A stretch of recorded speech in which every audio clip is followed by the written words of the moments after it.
On a frozen battlefield by Lake Biwa, a woman dragged an enemy commander from his horse and took his head, then heard her own lord beg her to flee while he stayed behind to die. Why send away your fiercest war?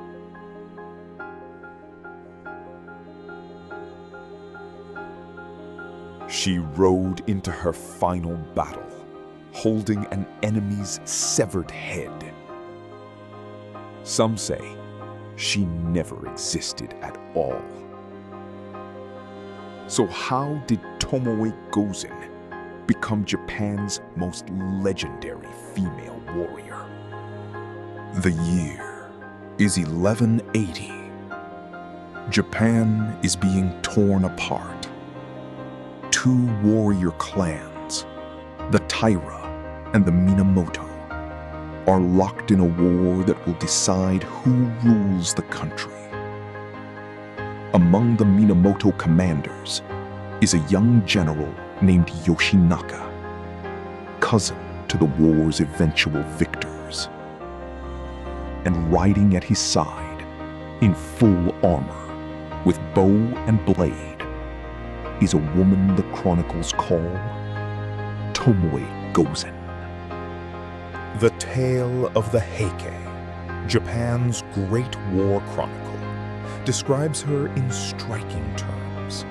Extraordinarily beautiful, with white skin and long hair, and yet a fighter worth 1,000, ready to confront a demon or a god. She could ride the wildest horses down the steepest slopes. With bow or sword, few men dared face her. Tomoe wasn't a symbolic figure kept far from danger. She rode at the front of Yoshinaka's army as one of his commanders, leading men into battle, not behind them.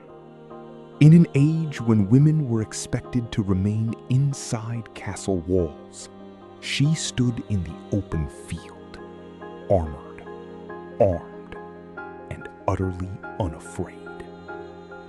By 1183, Yoshinaka's gamble was paying off. His forces swept into the Taira heartlands, crushed their armies in the mountain passes, and marched triumphantly into the imperial capital, Kyoto. For a brief moment, the cousin from the provinces controlled the most powerful city in Japan. But triumph curdled into disaster.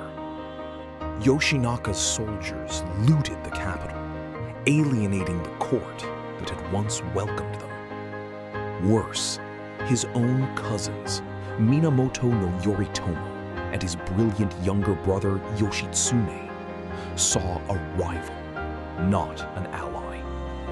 Within months, the Minamoto were turning their swords on each other.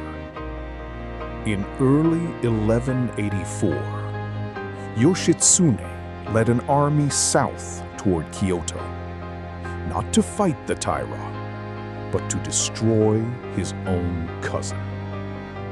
Yoshinaka's forces, worn down by months of campaigning and abandoned by allies, scrambled to defend a capital that no longer wanted them. The two armies collided near Lake Biwa at a place called Awazu. Yoshinaka's force, once 1,000 strong, had shrunk to a handful of loyal riders.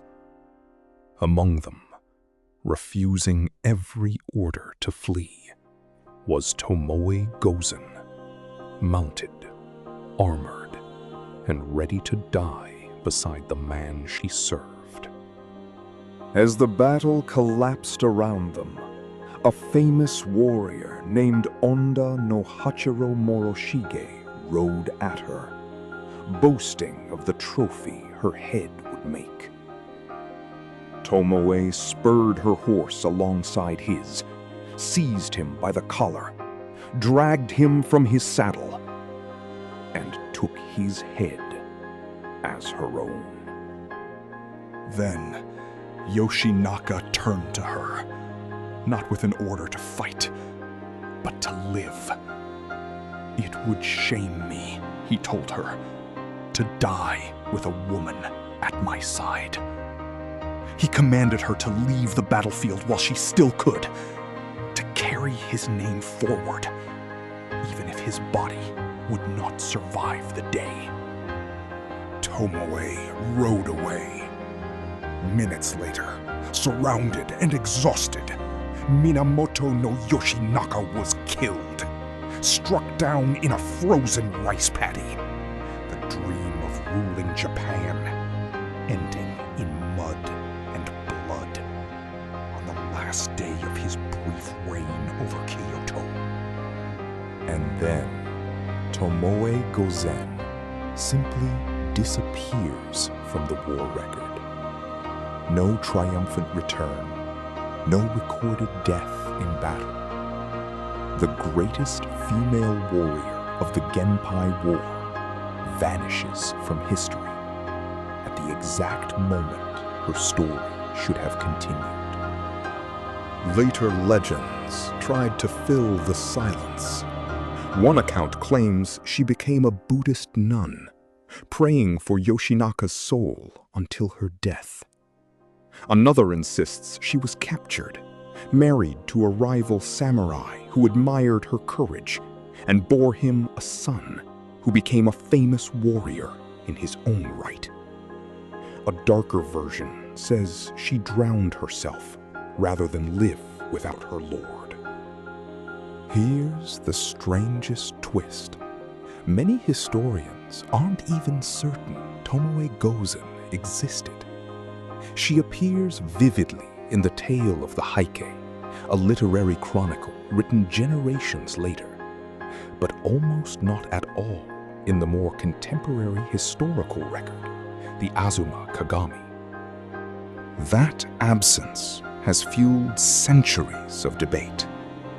Was she a real commander, omitted from official records because a woman in battle embarrassed later chroniclers? Or was she invented, a vivid character added to make Yoshinaka's tragic fall even more poignant?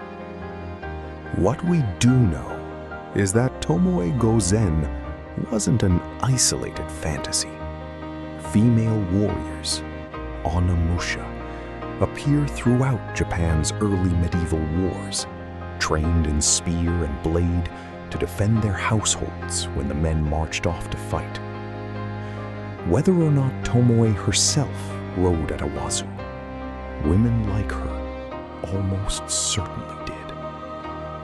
Real or embellished, Tomoe Gozen became something larger than a single life. She inspired no plays, woodblock prints, and centuries of retellings. An image of fearless devotion that outlasted the empire she fought to defend, carved into Japan's cultural memory long after her name vanished from the official record. Maybe that's the real meaning of her story. In an age that wrote women out of its battles, one name refused to disappear completely, surviving not in a grave or a record, but in the memory of everyone who refused to forget her.